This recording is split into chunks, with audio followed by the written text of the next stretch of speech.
Good evening, movement family. And I mean it when I say family. We're all here because we recognize as one human family that our destinies are tied. Today is a heavy day. It is a solemn day. The grief and trauma run deep in our communities.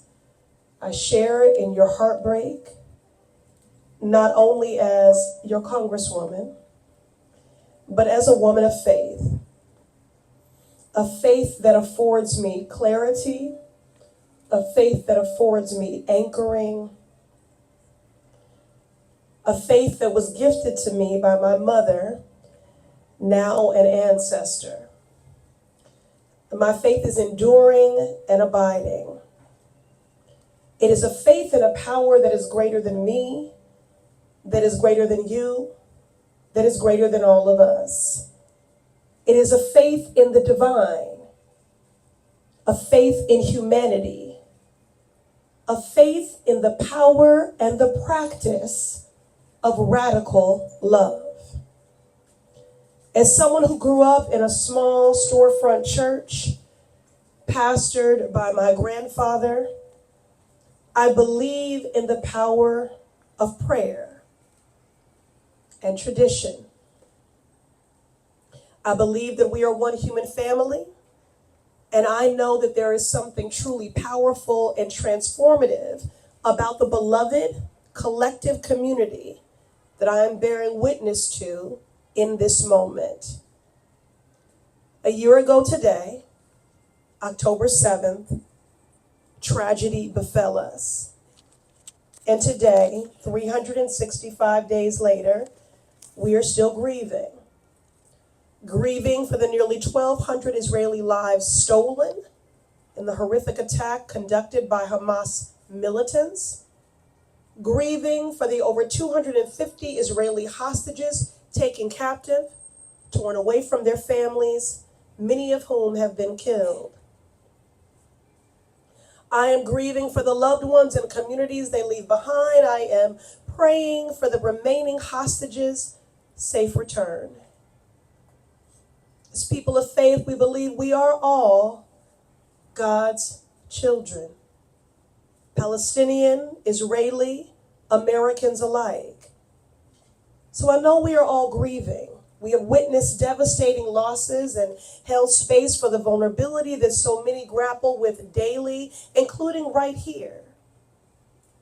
And we grieve for the Israelis murdered and for the tens of thousands of Palestinians in Gaza murdered by the Israeli military in the last year. That number does not account for those still trapped under the rubble of their homes, their houses of worship, their hospitals. That number does not account for those slowly dying of hunger from infections and from the cold. Horrific massacres, severed limbs, mass starvation, forced displacement, while bomb after bomb continues to rain down. U.S.-made bombs. Shameful. Every life is a universe. We have been robbed of siblings and cousins, parents and elders, babies, people of flesh and bone who loved and were loved. Today I'm thinking of a young woman I met named Sarah, a brilliant, creative with a penchant for black leather jackets like me, a 17-year-old from Gaza. She was severely burned and injured in an Israeli airstrike, and her two younger brothers were killed. I'm thinking of the children of a mother and father, peace activists, who were murdered by Hamas on their daily morning walk. The mother used to write haikus on her Facebook page. Her last poem was about a flower blooming with kindness and tolerance. I sat in horror as American doctors described in graphic detail what they witnessed when they returned from a field hospital in Gaza treating pediatric patients. Every child deserves a future. These are babies who knew only pain for the few precious days and weeks that they were on this earth. A 5-year-old whose body was covered in burns, a 7-year-old with gunshot wounds to the head and torso. No one should ever endure such horror and pain. I'm outraged and I am heartbroken by the genocide we are witnessing of the Palestinian people, babies, children, elders, entire generations of Palestinian families decimated. And as we reflect on the horrors of the past year, we must remember that we are indeed one human family, regardless of religion or nation of birth, and our destinies are tied. And if this past year has taught us anything, it is that death and destruction beget death and destruction. Vengeance is not a foreign policy doctrine. And diplomacy is the only path forward. Since that horrific day exactly 1 year ago, I have been clear that diplomacy and saving lives must be the priority.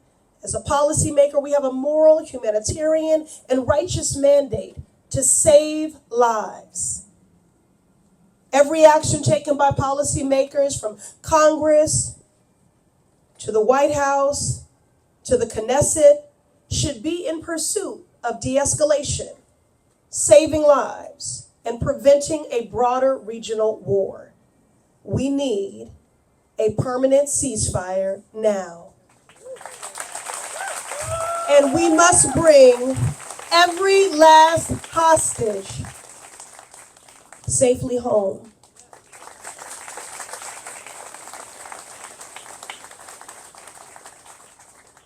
We must stop sending bombs and bullets that will be used to kill women and children, not another bomb. And we must save lives. We must save lives in Israel, in Gaza, in Lebanon, and all across the region. Tonight, I'm holding space for every Jewish, Muslim, Arab, American, Palestinian, and Israeli person grieving today. Every life is sacred. As Judaism reminds us, every life is a universe, and every life lost to this violence is a tragedy. Our moral compass must never waver. Our shared humanity is counting on it. Our destinies and freedoms are tied. So today and always, may we continue to pray for peace, to call for peace, to work for peace, to pursue a more just and equitable world. Thank you all for the honor of sharing this sacred space with you today. It is an honor to be your interfaith sister in solidarity in the pursuit of justice and healing.